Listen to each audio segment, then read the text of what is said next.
عذاب میں مبتلا ہوئے میرے اہل وطن، ہم نے دل پر پتھر رکھ کر پیٹرولیم مصنوعات کی قیمتوں میں گزشتہ روز اضافہ کیا ہے۔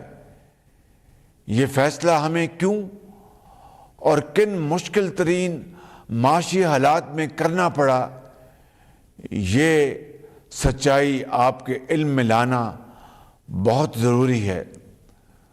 دنیا میں پٹرول اور ڈیزل کی قیمتیں آسمان کو چھو رہی ہیں۔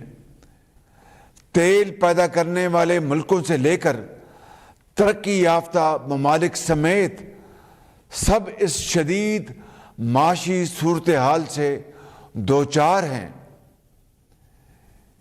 لیکن سابق حکومت نے اپنے سیاسی فائدے کے لیے سبسڈی کا اعلان کر دیا، جس کی قومی خزانے میں کوئی گنجائش نہیں تھی۔ ہم نے اپنے سیاسی مفاد کو قومی مفاد پر قربان کرنا قومی فرض جانا، کیونکہ یہ فیصلہ پاکستان کو معاشی دیوالیہ پن سے بچانے کے لیے ناگزیر تھا۔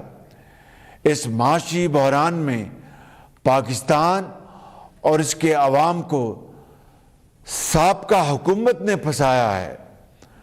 آج کا یہ مشکل فیصلہ معیشت کو موجودہ بحران سے نکالنے کی طرف ایک اہم قدم ہے۔ میرے بزرگوں، بھائیوں اور بہنوں، ہم غریب عوام کو پٹرول اور ڈیزل کی قیمتوں میں اضافے کے بوجھ سے بچانے کے لیے 28